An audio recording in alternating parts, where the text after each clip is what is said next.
medical knowledge on the brain has increased throughout our existence.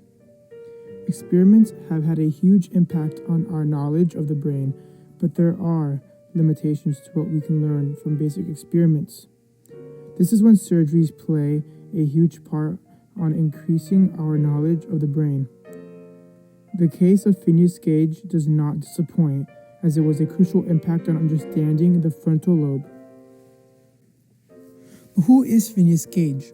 Born July 9, 1823, Phineas worked as a construction foreman for Rutland and Burlington Railroad in Vermont.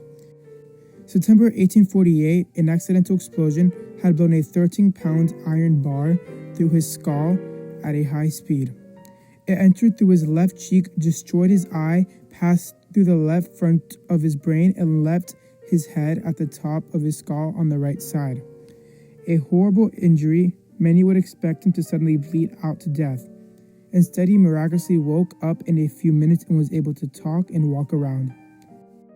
30 minutes later, after the accident, a doctor arrived and was able to assess his medical needs. Losing a lot of blood, many thought that he wasn't going to make it. The next day was difficult as his wound was infected. To make matters worse, Phineas was anemic, a condition in which the blood doesn't have enough healthy red blood cells and hemoglobin. He was as well unconscious and ended up developing a fungal infection in his exposed part of the brain that needed to be removed in surgery. 3 months had passed and his wounds were healing. During this time, Dr. John Harlow reported the case in the Boston Medical Surgery Journal.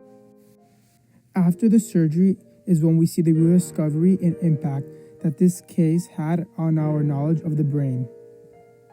Phineas Gage's personality began to alter from the respectful, happy man he was to a rude and impatient person.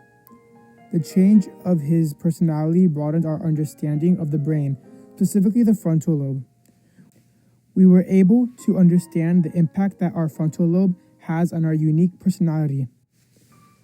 February 1860, Phineas began to experience epileptic seizures, which would unfortunately lead to his death May 21st of 1860.